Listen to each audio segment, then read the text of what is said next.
सबने राम राम। इन दिना हम बड़ौदा हल्का के जो गांव हैं उन पर चर्चा करने लाग रहा। कल हमने राणा खेड़ी गांव के ऊपर चर्चा करी थी, जो बड़ौदा हल्के का आखिरी गांव है, सोनीपत जिले का भी आखिरी गांव है। न्यूए आज हम जो स्पीडो रोड का आखिरी गांव है जागसी, उस पर चर्चा करेंगे। और जो बूथ वाइज दे रखे हैं उसमें जागसी बड़ौदा हल्का का दूसरे नंबर पर आवे है, तो जागसी गांव पर हम चर्चा करेंगे।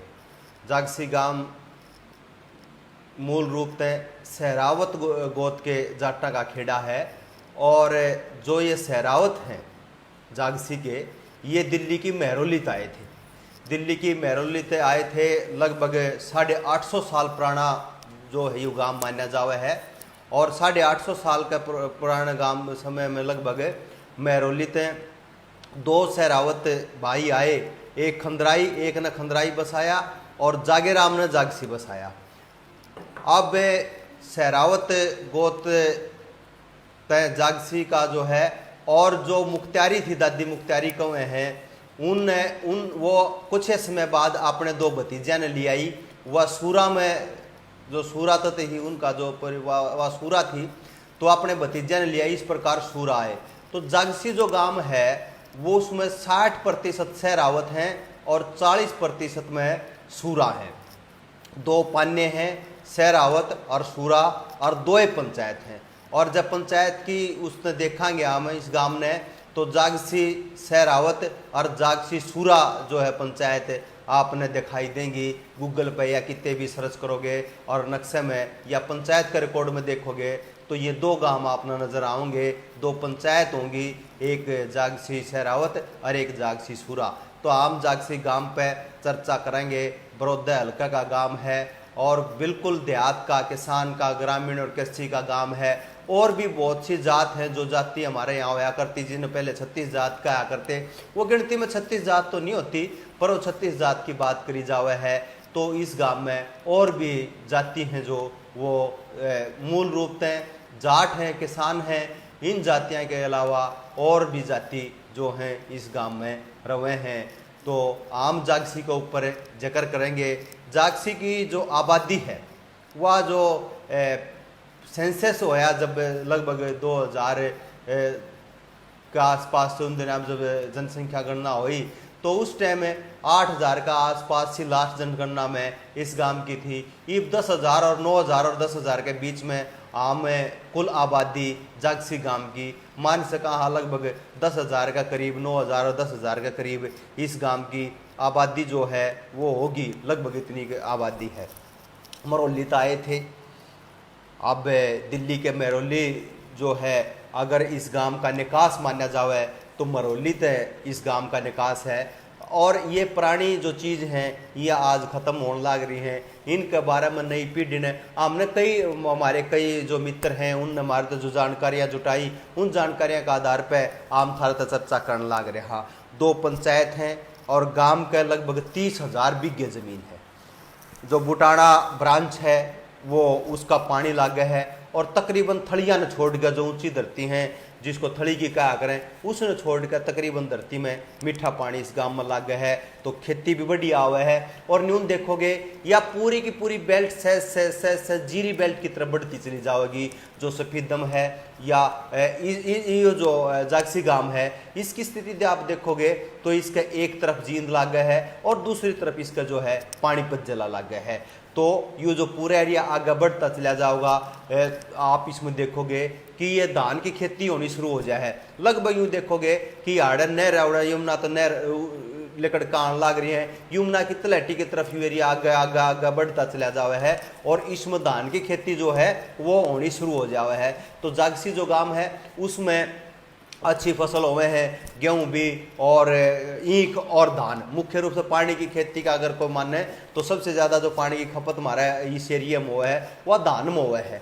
चावल की खेती जिस नाम का वहाँ, उसमें जो है पानी की ज़्यादा खपत हुआ है। ईख भी बहुत ज़्यादा हुआ है। गोहाना तहसील के बारे में तो बहुत पहले डिमांड थी, मांग थी शुगर मिल की। बहुत साल बाद वह डिमांड पूरी हुई थी, जो ओलाना में शुगर मिल लग गया है।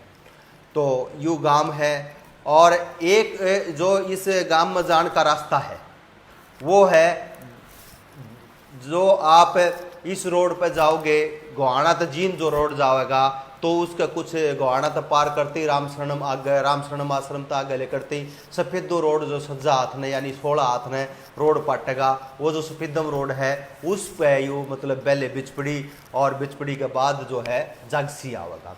तो जागसी गांव है और एक जागसी का रास्ता जो है वो जावे है गंगाना। गंगाना होकर आप आगे जो और गांव हैं उन गांव में जा सको हो। जागसी ते एक रोड गंगाना जावे है। जागसी ते जो ये सफेदम वाला रास्ता है जो सीख पाथरी होगा जावे है जिस पे जागसी का मेन रोड है, उस पे न्यारा सरफाबाद जो है जींद का है उस वो बागड़ू 8 होकर सफेदो जावे है। 8 अटकेसर कौए हैं। महाभारत काल में 8 अटकेसर का जो है आपने जिक्र में लगा, तो बागड़ू 8 में को होगा जो रोड जावा है वाया जागसी तो सरफाबाद वाया बागड़ू सफेदों चला जावा है। एक जागसी ते मातंड और मतलोडा जो एक रोड है वो मातंड मतलोडा। तो आप देखोगे कि चारों तरफ बढ़िया कनेक्टिविटी के रोड इस गांव में है, पानी बढ़िया इस गांव में है और 2 पंचायत हैं। जनसंख्या के लिहाज से भी आप देखें ना छोटा है ना घना बड़ा है, बहुत मध्यम से प्रकार का है वो जागसी गांव है। आप देखोगे कि इस गांव में जो भौगोलिक स्थिति की हमने बात करी और पानी जो है वो बढ़िया है। गाड़ 100 हैं इस गांव में। गली जो आप देखोगे वो सारी पक्की नहीं है, फिर भी ठीक ठाक गलियां नाम कैस कहाँ। पीने का पानी वाटर वर्क्स इस गांव में है, लेकिन उस वाटर वर्क्स की प्रॉपर सप्लाई नहीं होने लग रही है। जाते हैं ईब जो 1400 1500 पर टीबल लागे हैं पीठे पानी के, वे पहले भी 1-2 टीबल लाग रहे थे, ये भी टीबल लाग रहे हैं। उसकी जो सप्लाई है वो ग्राउंड वाटर मीठे पानी की उसने हुआ है। वाटर वर्क्स है वो प्रॉपरली काम नहीं करने लग रहा, क्योंकि उसका ठीक ढंग से जो पानी का पीने का पानी का बंटवारा है वो ठीक ठाक नहीं होने लग रहा था, जाते ट्यूबवेल लाने पड़े।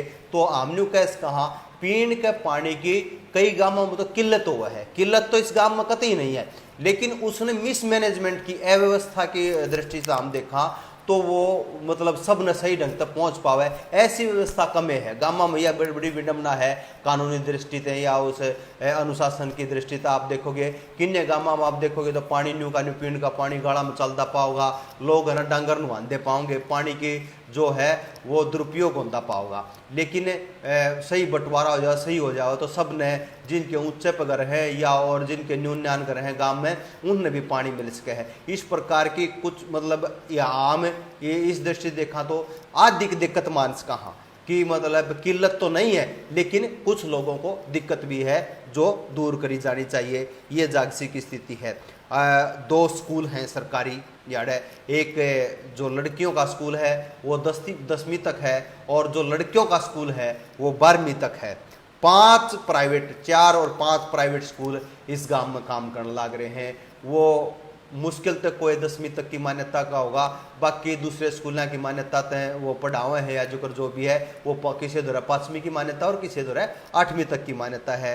लगभग 5 या 4 स्कूल जो हैं वो प्राइवेट हैं इसमें और 2 स्कूल सरकारी हैं, जिनमें एक लड़कियां का है, लड़कियां का 10वीं तक ही है और जो लड़कियां का है वो 12वीं तक ही है।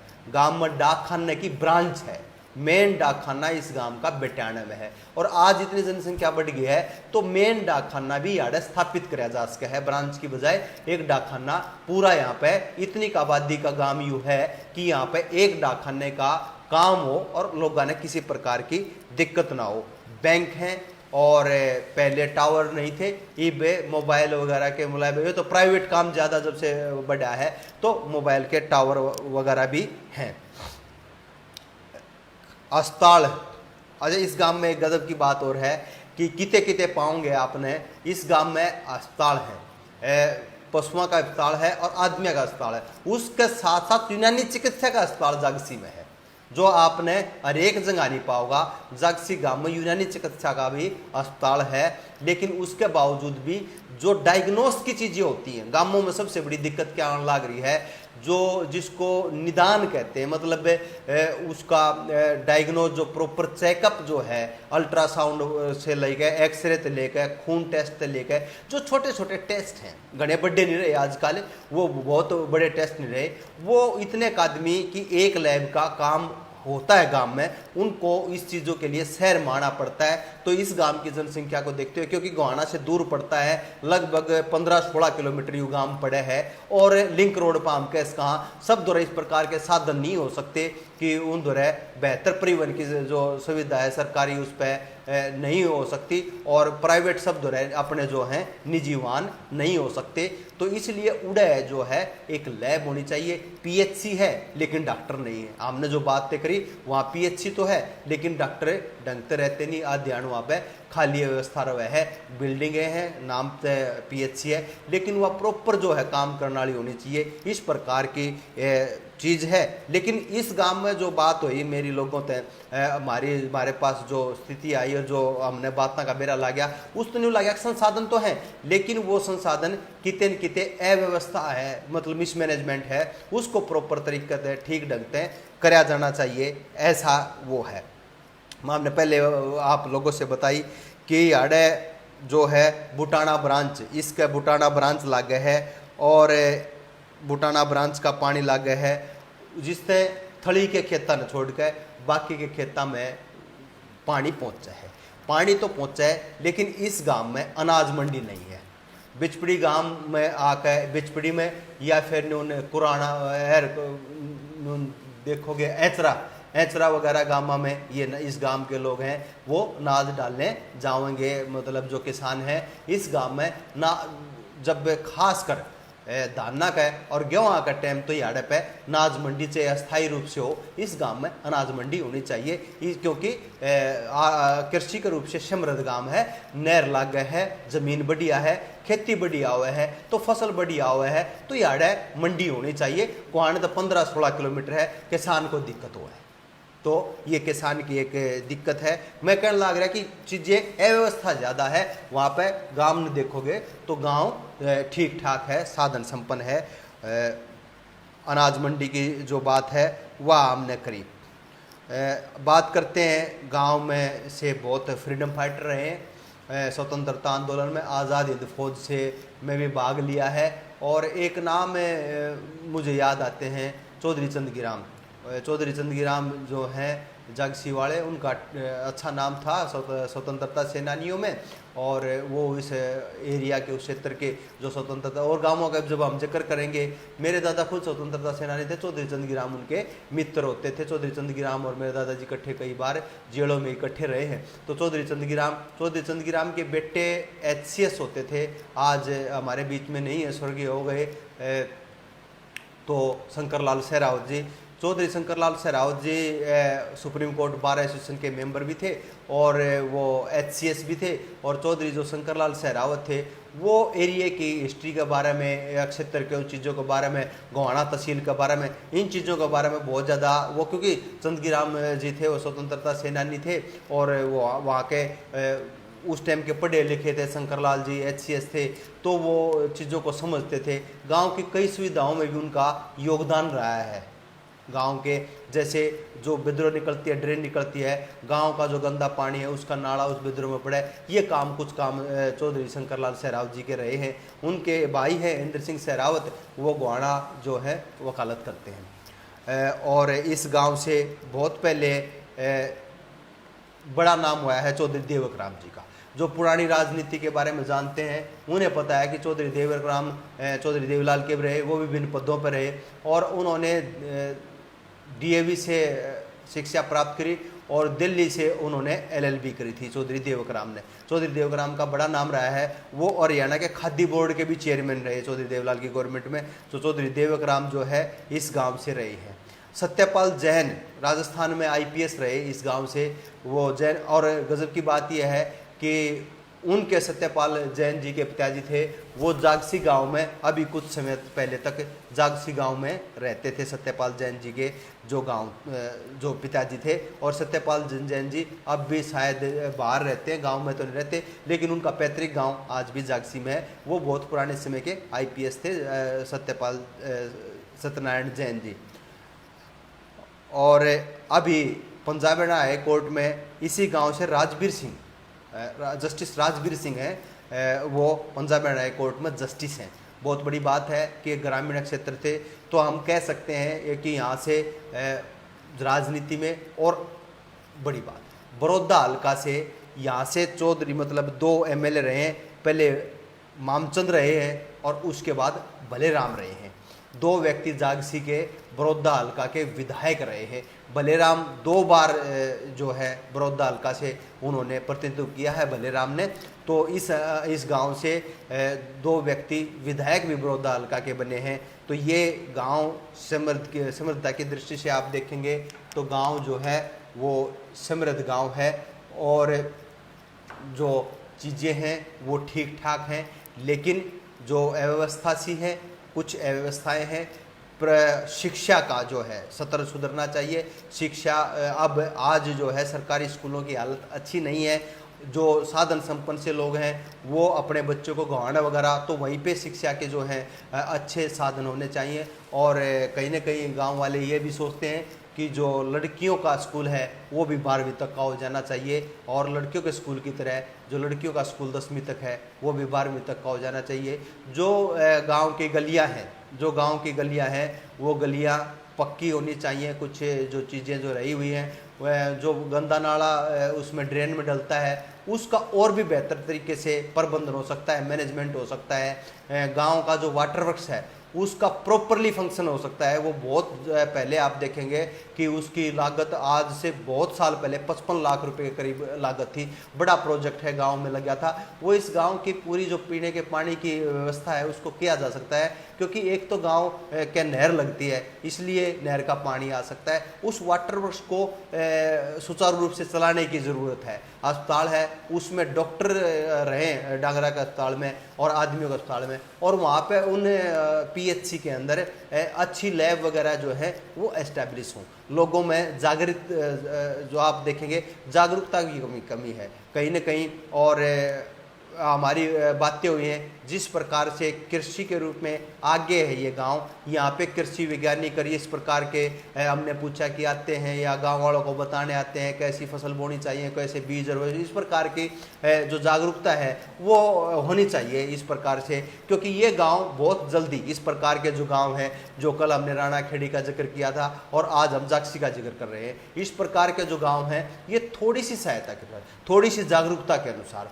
और थोड़े से व्यवस्थित ढंग से अगर इन चीज़ों को कर दिया जाए तो ये गांव जो हैं ये बहुत जल्दी विकसित हो सकते हैं और अच्छे अच्छे जो हैं ये गांव हो सकते हैं। ये व्यवस्था है, ये आप देखेंगे कि इसके अंदर ये हो सकता है अगर हम उसको पूर्ण रूप से व्यवस्थित करके सुचारू रूप से योजना बनाएं और वहाँ के लोगों को इन योजनाओं में शामिल करें। इस प्रकार से ये यहाँ पर जो है, और देखेंगे इस गांव के अंदर 3400 तो सहरावत हैं, 3400 वोट सहरावता की पंचायत में है और 2200 वोट जो हैं वो सूरा जो पंचायत है उसमें है, यानी 5600 वोट हैं। और देखेंगे इस गांव के अंदर 7 बूथ बनते हैं, 7 बूथ बनते हैं। और पिछली बार की स्थिति आप देखेंगे जो पहला बूथ था जो government senior secondary school north में बनता है उसके अंदर 377 वोट जो हैं वो श्री कृष्ण हुड्डा जी को मिली थी, योगेश्वर दत्त को 162 वोट मिली थी,